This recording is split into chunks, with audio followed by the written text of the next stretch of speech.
Welcome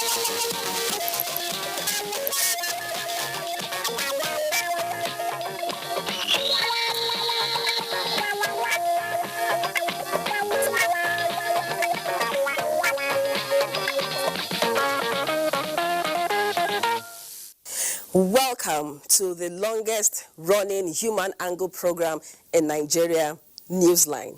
I am Jennifer Igwe.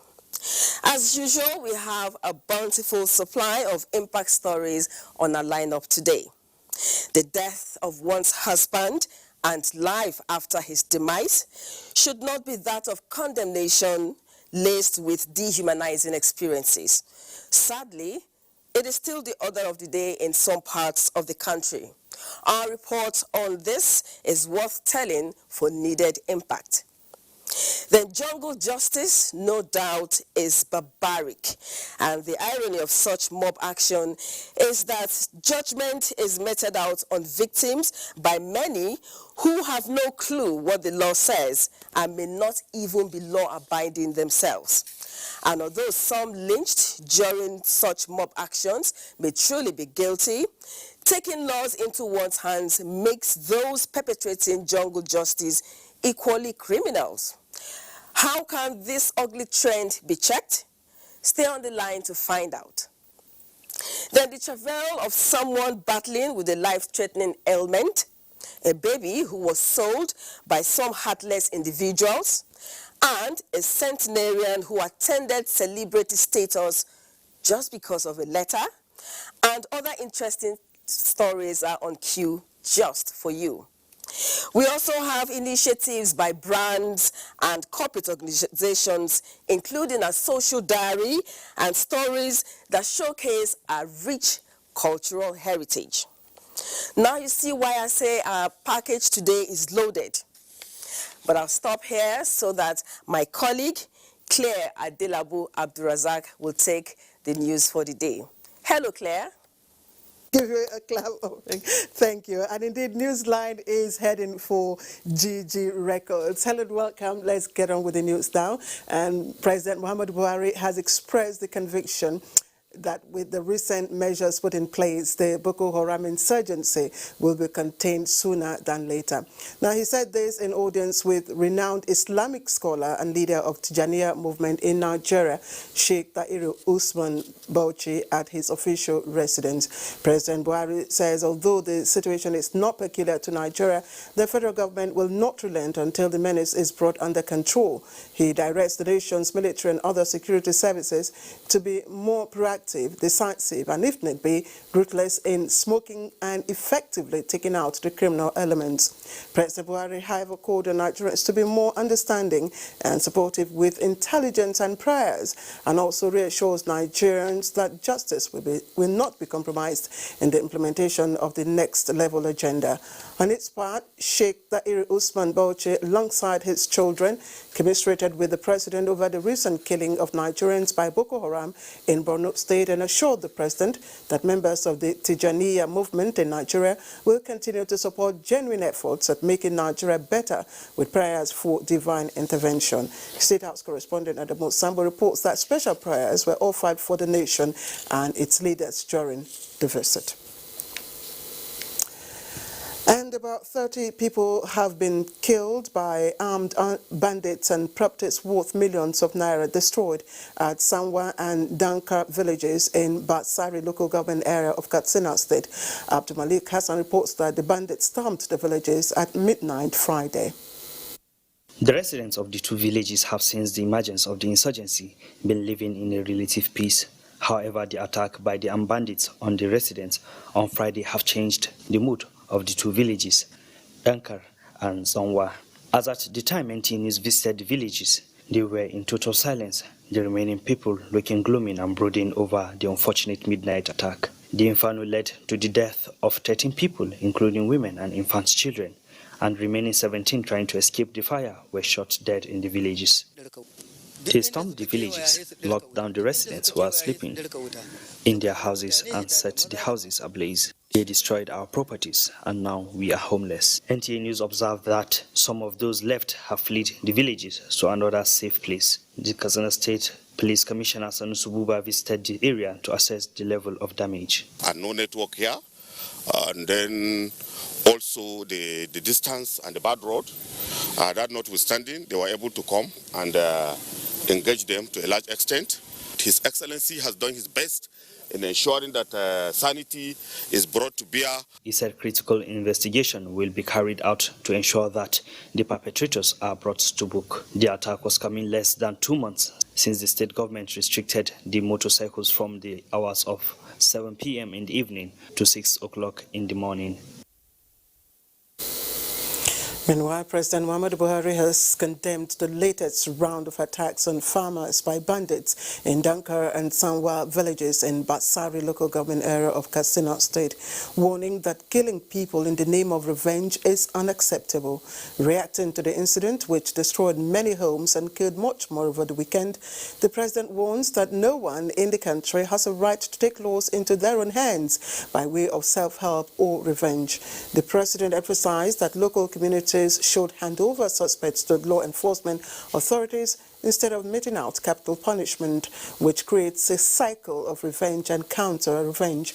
He urged community leaders and the local authorities to continue to partner with law enforcement agencies that engender peace between farmers and herders, adding that authorities must be allowed to investigate and deal with any breach that occurs. There is no place for violence in a decent society. President Buhari prayed God to comfort families that have lost loved ones in their attacks and repose the souls of the victims. And Chief of Air Staff, Air Marshal Sadiq Baba Abubakar says that training and retraining of personnel underscores the desire of the force to win the fight against insurgency and other forms of criminality in the country. And it is in this regard that the Nigerian Air Force graduated 2,079 personnel after undergoing 6 months of military training. Muhammad Umar Ajingi reports.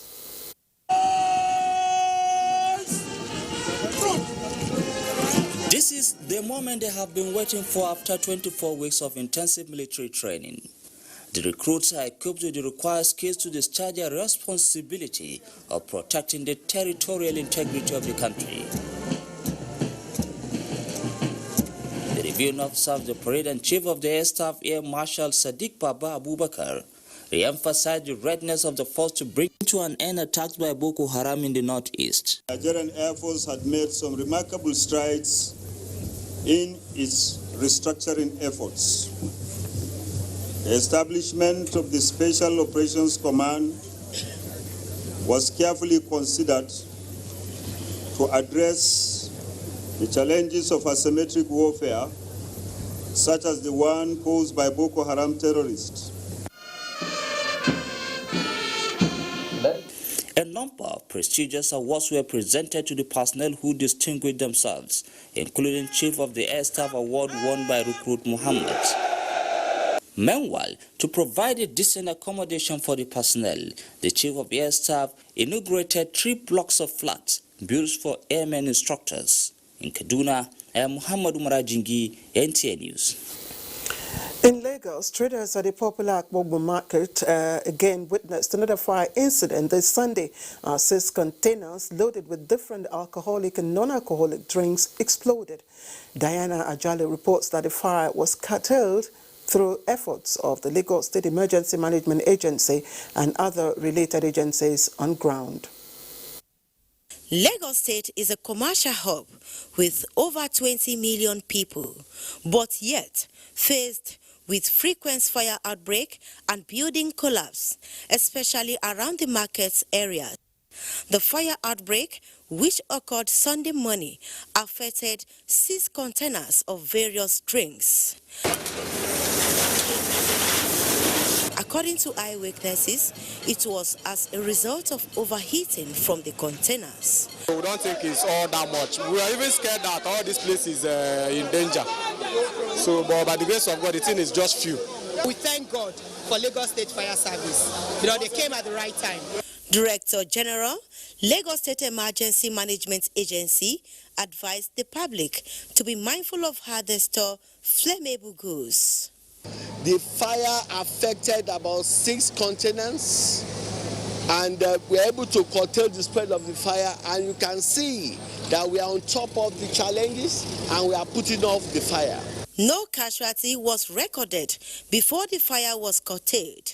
In Lagos, Diana Ajale, NTA News. And in other stories, the Minister of State Petroleum and former Governor of Bayelsa State, Timi Seva, has called on Bayelsans to shun all acts of violence and lawlessness over the Supreme Court's judgment on the state governorship election, stressing that such temptations must be resisted in the greater interests of Bayelsa and the country.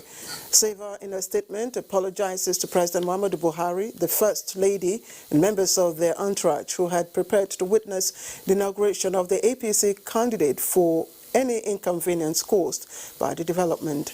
The leadership of the All Progressives Congress, APC, he says, has directed its team of legal experts to study the situation critically and prefer legal options available to the party accordingly. The minister therefore urges all to remain faithful to and have confidence in the wisdom and ability of the party leadership to provide direction at this very sensitive time. He assures the president and the APC hierarchy that despite the temporary setback, APC in Bayelsa State remains strong and its members resolute in support of the ideals as envisioned by President Muhammadu Buhari. Now, the advocacy to improve the welfare of women, youths and children in Africa has taken some steps forward. And this is with the launch of the foundation of the First Lady of Equatorial Guinea, Constancia Mange Nsue Okomo.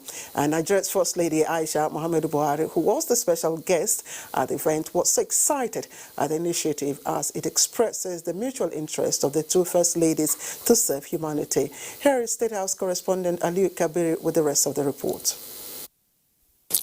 The desire of improving the status of vulnerable groups, vast majority women and children, is the central objective of the Nigeria's First Lady Aisha Muhammadu Buhari. Collaboration towards achieving this goal is paramount. Therefore, the invitation of the Equatorial Guinean First Lady Constancia Mange Nzokomo for the launch of our foundation is a step in that regard.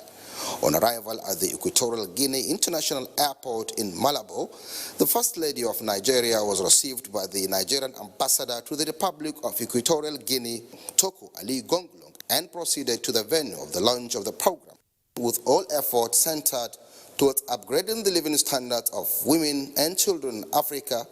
The First Lady of Nigeria had all the stage to share her successes in improving the lives of Nigerian women and children through the Aisha Buhari Foundation and Future Assured program. Over the last 4 years, we have focused on the well-being of women, children, and vulnerable people, especially in the areas of health, education, empowerment, protection against abuse, supporting government actions, and partnering with relevant stakeholders. While expressing gratitude for honoring the invitation, the First Lady of Equatorial Guinea, Constancia Mange Nzokomo, reaffirmed her commitment to the cause of women and children, stressing that she will continue to collaborate with the Nigeria's First Lady and her initiatives, which serves as a model. In Malabo, Equatorial Guinea, Aliu Kabir, NTA News. And in Ebonyi State, the UN Women is introducing an empowerment scheme envisaged to harness potentials inherent in the rice value chain. Now, the initiative is to strengthen the agricultural sector for maximum output, as reported by Chika Okore. UN Women Flagship Scheme will provide modern agricultural techniques, improve seedlings and post-harvest infrastructure to reduce wastages, especially in rice value chain. For the beneficiaries, the project is a dream come true, as drudgery will soon be a thing of the past. But I'm very grateful that I'm one of the beneficiaries. This program will enable us to get more. On behalf of the governor, Dr. Kelechi Gwen wants the development partners to take into cognizance the peculiarities of Ebonyi, where women empowerment has advanced through resolute efforts matched with visible actions. We're doing well in trying to elevate our women to the status of entrepreneurs.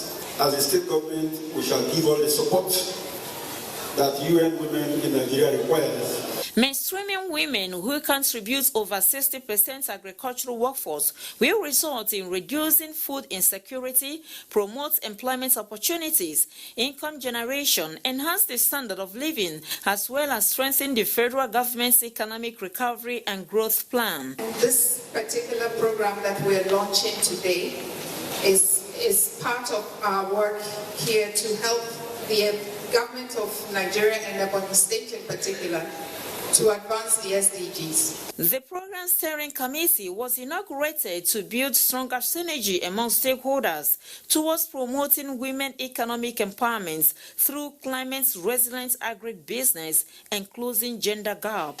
In Abakaliki, Chika Ukore, NTA News.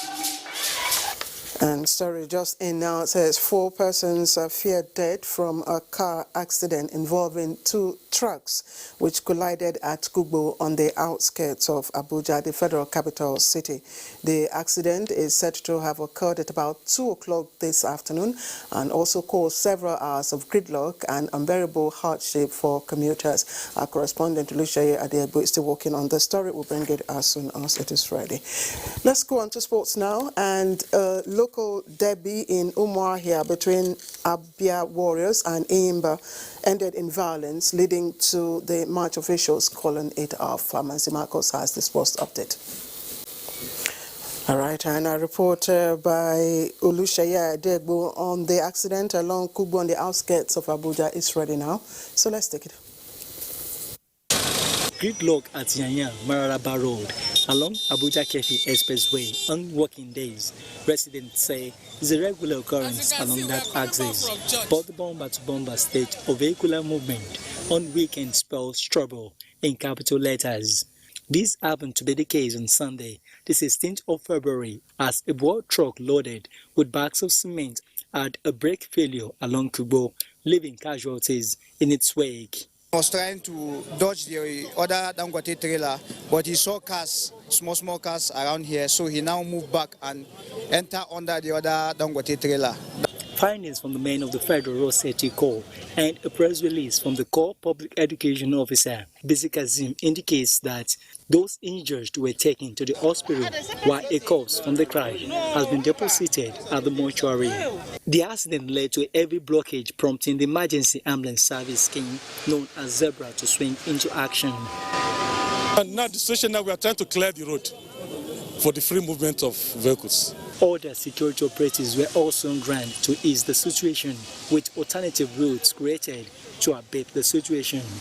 Commuters traveling along that route bemoaned the situation, expressing worries over the multiplying of the gridlock. Interestingly, motorcyclists, otherwise known as Okada riders, cashed in on the plight of the stranded travelers as transport fares hit the road. I've been trekking from AY down to Nyanya. I've been here since after 6. Today has not been easy because of this. I missed my interview, my job interview today because of this hold up.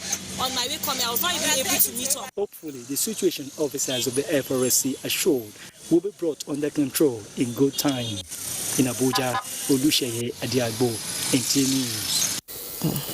Quite unfortunate there. And also on the downside, like the star losing her light in the glorious sun, she rises in the morning, she fades away. Now, those were some of the expressions used to describe the passing away of late Cecilia Etang, whose remains were laid to rest in her family compound in Asiga, Yakro local government area of Cross River State. Erika Ive reports that a funeral service in her honor was attended by many, among them the director of NTA Multi-Channels and Maimuna Karba. With the words of grief, family members, associates, and of course, the NTA family, who in different condolences and tributes also described the death of Madam Cecilia Ekoetong as a colossal loss to her family and the society. The officiating minister, Pastor Emmanuel Shaibu, advised Christians to build their faith with the fear of God for a better testimony on earth. In a biography read by the state chairman of Ratao, Comrade Ekpo Amaku, late Cecilia Ekoetong was born to the family of late Patrick Simeon Etong of Asiga Old Town. Cecilia Etong had worked in various organizations before joining NTA headquarters Abuja in 2001. The one thing I will not forget about my mother is her wise counsel. She calls me in the morning to advise me. At midnight, she tells me to pray. I feel empty because she's like a twin sister to me. As a staff of the multi-channel, oftentimes she stood by me. She was loyal till the end. One of the very few people I rely on. She was a dedicated person. She was a dedicated staff. I am a Muslim. She's a Christian. But there was no barrier between I and her. It was an outpouring of emotions at the graveside when the body of late Cecilia Etong, who died at the age of 53, was lowered to Mother Earth. She is her son, Mr. Promise Peter Ojong, a staff of the marketing department of NTA Channel 9 Calabar, and a host of other relatives to mourn her demise. Erika Ivy, NTA News. Time now to check out the weather forecast for Monday.